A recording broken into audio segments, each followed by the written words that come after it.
Welcome to the Decorate Like a Design Boss podcast, and especially this episode.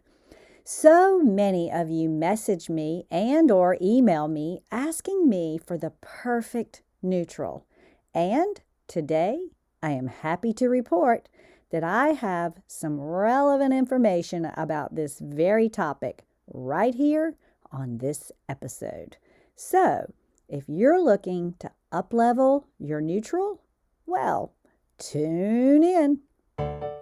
Welcome to Decorate Like a Design Boss, a podcast for design lovers who want to create beautiful spaces in their very own homes.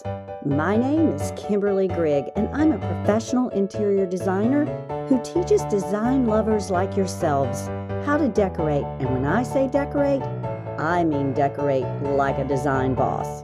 If you're ready to create a space that your family loves and your neighbors can't stop raving about, well, buckle up, honey, because it's time to design. Hello there, my design-loving friends. Welcome to another Decorate Like a Design Boss podcast episode. Just last week, I received yet another request from a listener asking me for the perfect neutral. So, after many requests like this, I've decided to tackle this topic, and I'm going to try and tackle it with a gusto. So let's dive in and first break it all down. First of all, let's talk about what is the definition of a neutral. Have you ever thought about that? Well, a neutral is an unbiased shade of color. Traditional neutrals include navy, white, gray, or beige. So from this point forward, I will refer to traditional neutrals in this way. However, I have an entire category of neutrals that I prefer, and they include every color. Yep. That means to me that all color is neutral. I think that all color is unbiased. I just think and have discovered that some colors play better with certain colors. Often, this leads us to understanding the undertones of a color to determine if the color is cool or warm. Now, for today's episode, I'm going to focus more on the traditional neutrals, and I'm not going to give you my entire philosophy of how I believe that all color is neutral. Today, we're just going to stick with the basics, but you're going to get some really good information here and some information that I think will help you if you are trying to select neutrals for your space. So, let's get back to undertones being cool or warm. The undertone of a color is generally defined as the base of a color and what colors it is made from. A cool undertone is associated with cool colors like blues. A warm undertone is more peachy or golden. There's also more of a neutral undertone, which includes equal amounts of both warm and cool undertones. And when we get into the categories, I'm going to explain to you a little more about what this means. But a quick, easy way to know what the color undertone is to hold the color you are looking at against a white piece of copy paper. Now, I don't mean hold up just any old white against a copy paper and say, oh, well, that's white, Kimberly. I also don't mean hold up a beige against, I'm talking about specific shades of color. If you're looking for the undertone in a color, like for a paint chip, then try my little trick with the white piece of paper. If you do this a couple of times, it will become pretty obvious and evident that the undertone or what the undertone is. And what you're really looking for is, you don't really need to be a chemist or a scientist and figure out what the color is made of. That's pretty complicated. But what you do want to know is, does the color lean warmer or cooler. Once you determine this, if you happen to gravitate more towards cool or warm undertones, try working in one or the other for a greater chance of a successful outcome. So if you predominantly have warm tones, you want to kind of stay warmer with your paint choice.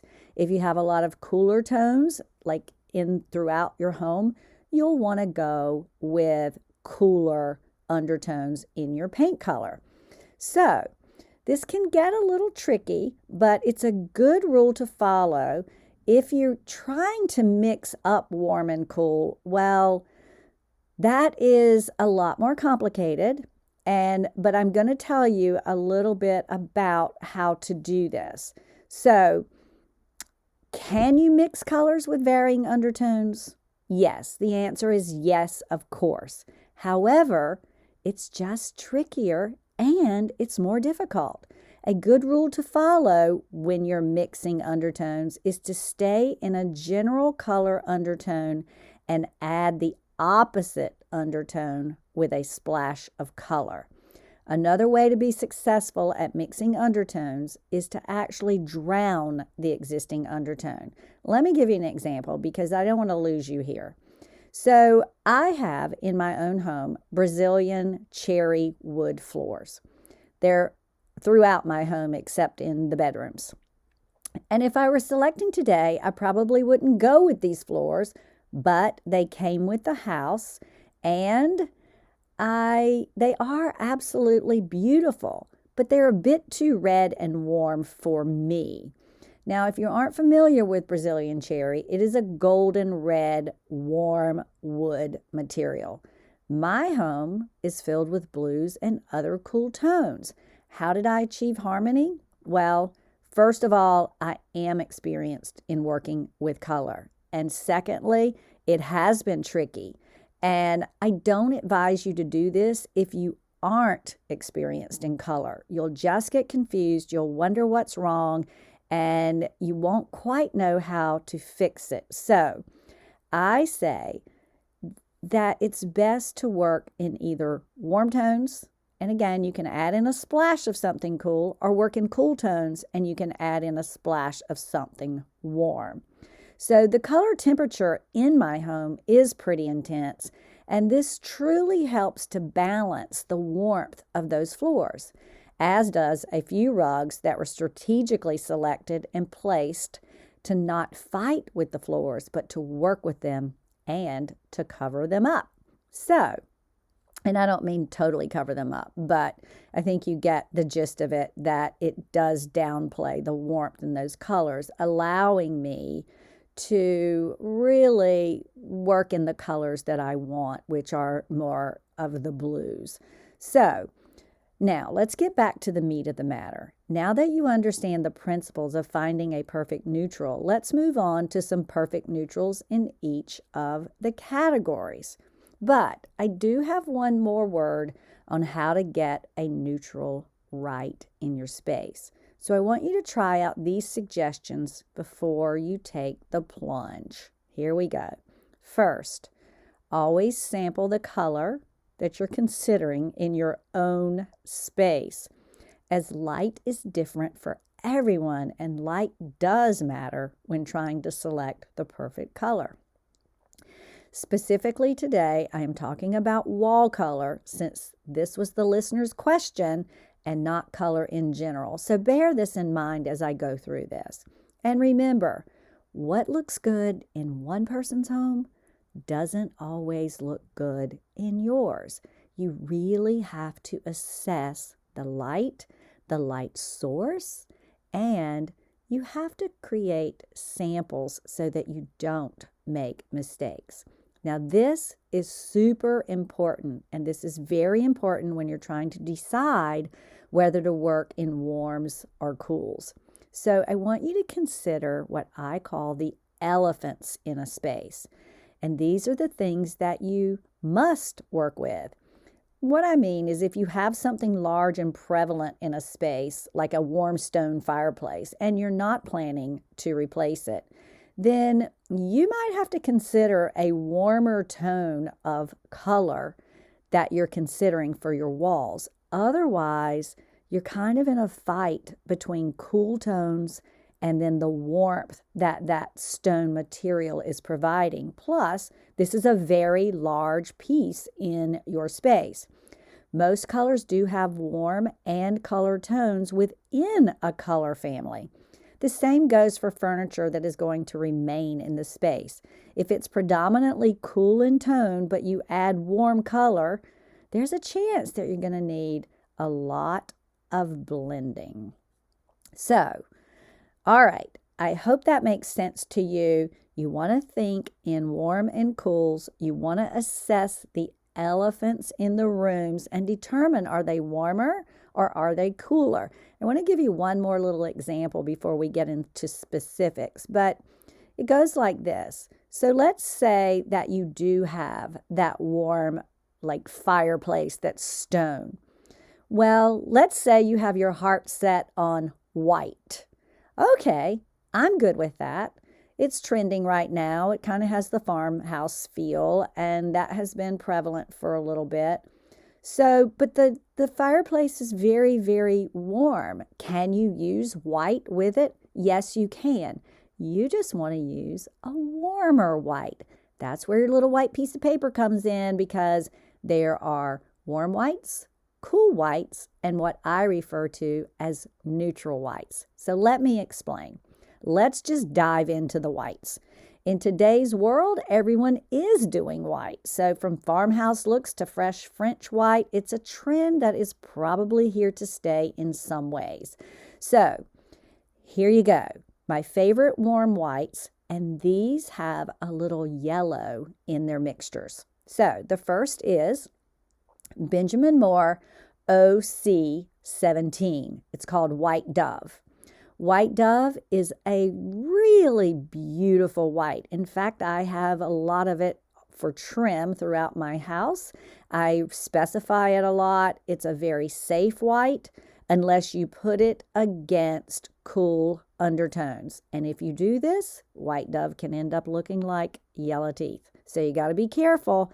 You want to get these tones all cohesive so that you don't make that mistake. I actually have made that mistake in my own house because I didn't sample and I didn't really check out the light. And I just said, White Dove is so good. It's such a neutral. I'm just going to do White Dove. And I was very sad and had to repaint my entire living room. All right. Here is a color that I am madly in love with, and I mean madly. If you haven't seen, check out my Instagram, which is at Kimberly Grigg Designs, and you'll see that I painted the entire exterior of my house this color. It is Benjamin Moore OC 59 Vanilla Milkshake. It checks all the boxes for me. It is a warm white that's not too warm. And what I mean by that is, yes, it kind of has a yellow and a green undertone if you were really like taking it apart, but there's a little bit of gray in this color. And because of that, that gray neutralizes the warmth, but it keeps it from getting too cold. So Vanilla Milkshake isn't quite a neutral white, but it's slightly warm, but it is milky. It's so pretty. And I've used it on a couple of other jobs recently, and I've had great, great success. So it is a go to the head of the class color for me. I love it. OC 59 Vanilla Milkshake. Okay, so now let's talk about our cool whites. We have Benjamin Moore OC 21 Winter White. Your cooler whites are going to have a bit of blue in them. And they're softer, but they're wintry. They are perfect if you have a lot of blue tones, gray tones throughout your home and you're looking for a good white. Winter white, Benjamin Moore OC 66 Snow White is a good one, and Benjamin Moore OC 62 Baby's Breath. I use these a lot when I'm working with grays and I want a beautiful trim color to go against that gray. These cool whites play very, very, very well with grays. And then there's a couple of neutral whites that I find are some go-tos. And a neutral white is neither cool nor warm. It is very hard to see this, but it does exist. Now, I'm calling out a lot of Benjamin Moore paint colors in this first little white section, and I'm doing that because Benjamin Moore has, I think it's 144, it might be more now, whites, just whites. And so the breadth of their whites is really stupendous. And it doesn't mean that some of the other brands don't have beautiful whites. They do, and I often specify some of them. But these are my go-tos. And because Benjamin Moore has such a breadth of white, I tend to go there more for whites because I have more selections. I don't necessarily recommend that you do that because you will just get confused. So either use these as a guideline or you might want to go back to a more limited palette so that you can pick a little easier.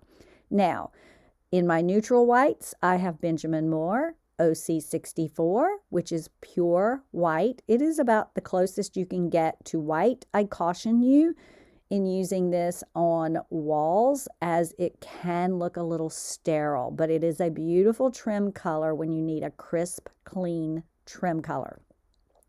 Now, here's a Sherwin-Williams one for you. I use this a lot. Sherwin-Williams 7004. It is called Snowbound, and I find it works well with grays. It works well with warms. I use this color a lot when someone is requesting that their trim be all the same throughout their entire home, but maybe we're switching some things up from room to room. I find that Snowbound can be a connector, and it's neither warm nor cool, so it plays very well with others. So there you have my whites. Now, just remember, a good neutral white is a truer white with a good balance of warm and cool undertones. And warm whites have a little yellow in them, and blue whites or cool whites have a little blue in them. All right, now we're on to another color family in the neutral world that has been all the rage, and that is gray. So for the last 10, 11 years, gray has been the neutral, the go-to neutral.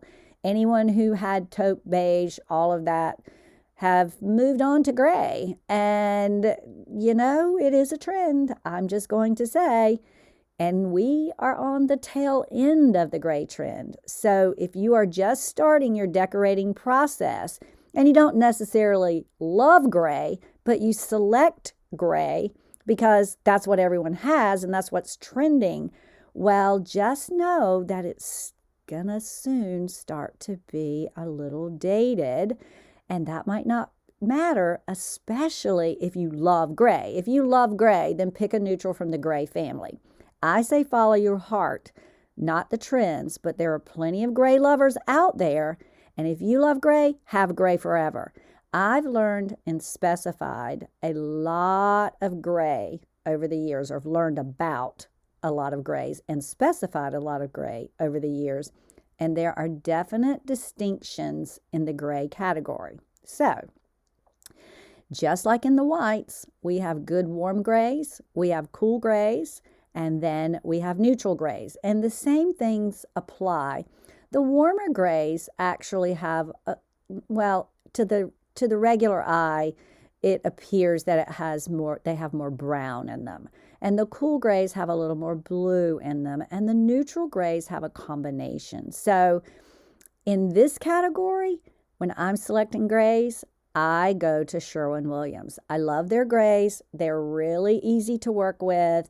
They're also a lot of what you see is what you get. And I find that people do not make many mistakes by picking one of these grays from the Sherwin-Williams palette. So Some good warm grays that I like are Sherwin-Williams 7029, Agreeable Gray. I bet a lot of you listeners out there have Agreeable Gray on your walls. It's probably the most specified gray color that I've worked with in the past 10 years.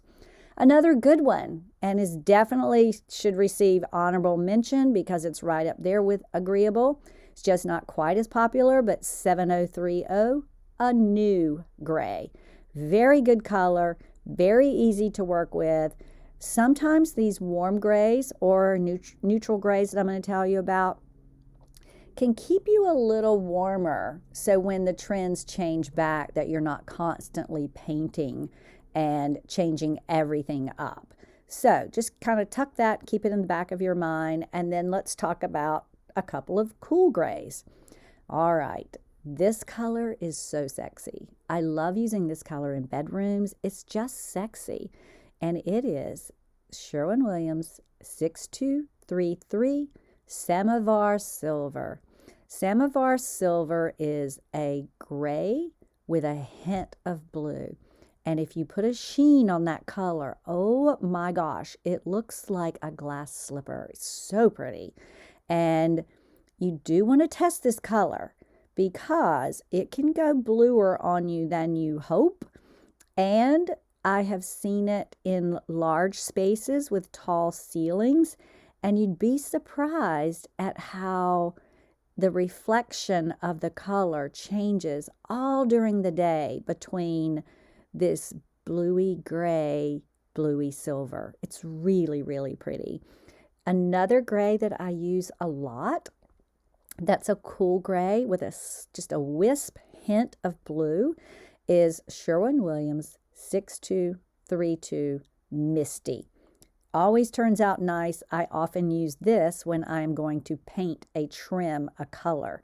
And it's really pretty against a white wall, and then using Misty as the trim color. And then there's neutral grays.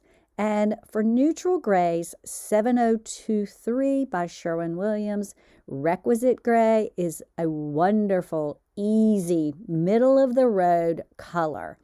And then there's Sherwin-Williams 7015 Repose Gray.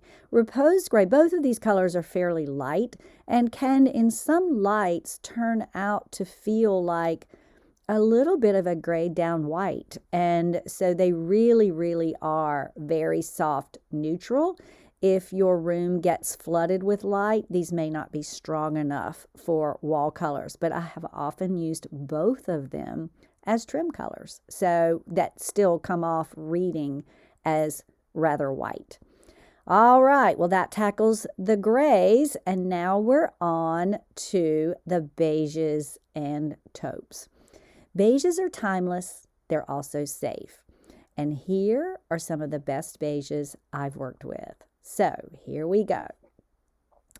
And just so you know, there really isn't a cool beige, nor is there a neutral beige. Beiges, tans, and taupes have warmer undertones, period. You can't really make a tan, taupe, or beige that I'm aware of.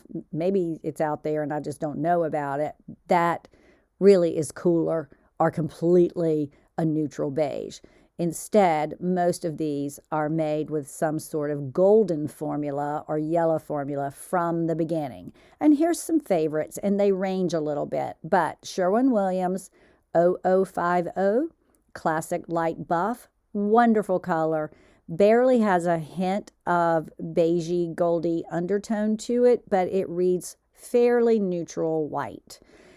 Sherwin-Williams 6119 Antique White. Don't let it fool you. It's got a little more yellow in it than you think or that the name suggests. It's a beautiful color, very rich, very milky, very yummy.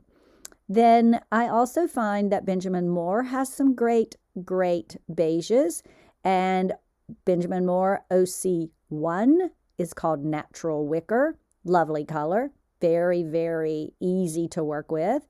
And Benjamin Moore OC8, I'll say the same thing. It's called Elephant Tusk. Just a great, easygoing color. And a little bit richer would be Benjamin Moore OC32 Tapestry Beige.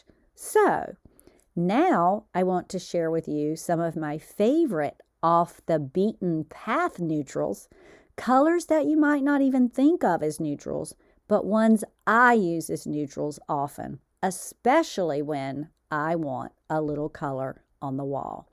The first is a color from Sherwin-Williams called Sea Salt. Many of you have heard of this color. It is fabulous. Sea Salt is Sherwin-Williams 6204.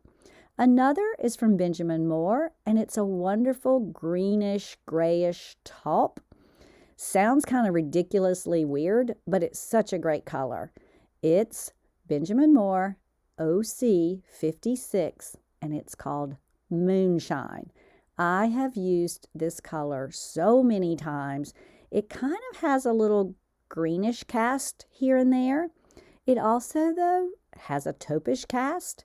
It's just one of those really good colors that gets rave reviews every time. And then for a soft gray that every single time we post a picture that has this color in it, I will get, 10 people requesting this color. Now, this color is tricky, and I'm going to go ahead and tell you the ins and outs of it, but the color is called Nebule Azul, and it's Sherwin-Williams 9137. I'm sure that I just butchered the name. I think it's actually called Nebula Azul, but the color is tricky, and here's why. If you don't have a lot of light, it can read very gray blue and really pretty rich, and the gray blue can turn a little blue. If you have a lot of light, you're a lot safer, and it comes off as this very soft gray with a hint of blue in it. So this is one that for sure, beyond any shadow of a doubt, if you are tempted to use this, and I use it a lot, it's gorgeous, but you must paint your poster board samples. And I'd say paint at least 4 of them, put them together so that you can get a true understanding of what this color is going to do in your space and in your light. And finally, if you're looking for a bold blue that is still, to me, very neutral, but you love a bold blue wall, kind of think cobalt, then try Sherwin-Williams 6510, a color called Loyal Blue. And I will tell you, it is loyal. It has never let me down. And when I need that spark of color, then I turn to this color all the time. So I hope you had a pen and paper and could jot down some of these go-to neutrals. These are not all of my faves, but certainly some of my top favorites. So I say, give them a try. Let me know what you think. Let me know how these turned out for you. And as we close today, I want to remind you to do me a favor. Please go to whatever platform you use to listen to your podcast and take a moment to give us a review. It really helps us spread the word. And of course, while you're there, go ahead and follow and rate us. It all takes 5 seconds. Hey, and thank you for listening. We'll be back next week for more design insight. And for now, I like to say, don't wait. Today is a great day to decorate. Bye for now. Thanks for listening to Decorate Like a Design Boss. If you want more info on how to decorate your space like a pro, visit KimberlyGreggDesigns.com. See you next week.